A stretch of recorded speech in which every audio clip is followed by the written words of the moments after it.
31শে December মঙ্গলবার শেষ হচ্ছে 2024 সালের ইংরেজি পুরনো বছর। কিন্তু আজকের এই দিনেই সরকারি চাকরিজীবী হিসেবে অবসর গ্রহণ করলেন উদয়পুরের ক্রীড়া শিক্ষক সাধন মিয়া চৌধুরী। এদিন স্পোর্টস কমপ্লেক্সের অডিটোরিয়ামে সহকর্মীরা এক বিদায় সংবর্ধনা অনুষ্ঠানের আয়োজন করে। সহকর্মীরা সাধন বাবুর হাতে মানপত্র, ফুলের তোড়া এবং উত্তরীয় দিয়ে আজ কর্মজীবনের বিদায় সংবর্ধনা পালন করে। সংক্ষিপ্ত অনুষ্ঠানের মধ্যে দিয়ে এদিন এই সংবর্ধনা দেওয়া হয়। পরে সংবাদ মাধ্যমের মুখোমুখি ক্রীড়া শিক্ষক সাধন মিয়া চৌধুরী বলেন, চাকরি জীবনে 60 বছর আজ পূর্ণ হলো, কিন্তু আগামী দিনে উদয়পুরে ক্রীড়া শিক্ষক হিসেবে ভালো সাঁতারও যেন তৈরি করা যায় আগামী প্রজন্মকে, সেদিকে লক্ষ্য রেখে ছোট ছোট স্কুল পড়ুয়া ছাত্রছাত্রীদেরকে শেখানো হবে সাঁতার। কর্মজীবনে বিভিন্ন সোনালী স্বপ্নগুলি এদিন তুলে ধরেন সংবাদ মাধ্যমের সামনে ক্রীড়া শিক্ষক সাধন মিয়া চৌধুরী। যত স্টুডেন্ট আছে যখন বর্তমানে তারা বাইরে চাকরি করে, এই যে আমার স্টুডেন্ট কেবিএসসি নেবেছি, যখন আমি আসলাম না তখন আমার স্টেট লেভেল যে কম্পিটিশনটি হইতো স্কুল ওয়াইজ আমি চ্যাম্পিয়নও হয়েছি। পরে এটা উঠে গেছে গা, যত প্লেয়ার আছে ন্যাশনাল।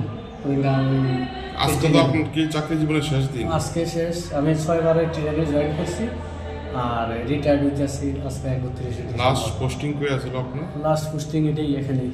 কোন? Sports swimming pool, Udaipur sports অফিসে। কেমন লাগতেছে আজকে বছরটা শেষ, চাকরিও শেষ? এখন আমার এই মূল্যবিতে কীভাবে সুইমিং ডেভেলপ আরও প্লেয়ার, এখন তো মাঝখান যায় ইয়া হয়েছিল, এখন কীভাবে ডেভেলপ করা যায়, নতুন প্লেয়ার তৈরি করা যায়, তো আমি নতুন প্লেয়ার করার জমানা দিকে থাকি। আচ্ছা, বেসরকারিভাবে করবেন? বেসরকারিভাবে করবেন। আপনার নামটা? আমার নাম সাধন মিয়া চৌধুরী। কত বছর চাকরি জীবনের কেমন, মানে যত বছর চাকরি করছেন তার মধ্যে স্মৃতি হিসেবে কোন বিষয়টা আজকে মনে করতেছে বেশি? আমার স্মৃতি হিসাবে প্রথম যখন আমি চ্যাম্পিয়ন হয়েছি, সিনিয়র বেসিক একটা আসলো, তখন আমার খুব ভালো লাগছে। সব ইভেন্টে আমি ফার্স্ট, আমার স্টুডেন্টে ফার্স্ট। এটা 92-95, তখন অ্যাভেলেবেল স্টুডেন্ট আসলো বাইরে, তারা ন্যাশনাল করতে আর কি। 12 জন সিলেক্ট, 7 জনে আমার স্কুল থেকে হয়তো আর কি। আগামী প্রজন্মের জন্য যারা সাঁতারে এখন আছে যুক্ত, তাদের জন্য কি বার্তা দেবেন?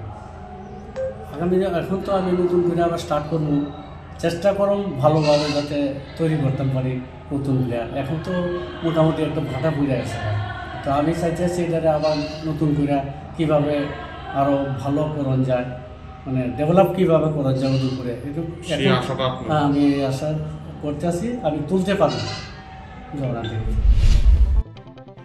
খোয়াই থেকে শুভঙ্করদের প্রতিবেদন, দুরন্ত টিভি।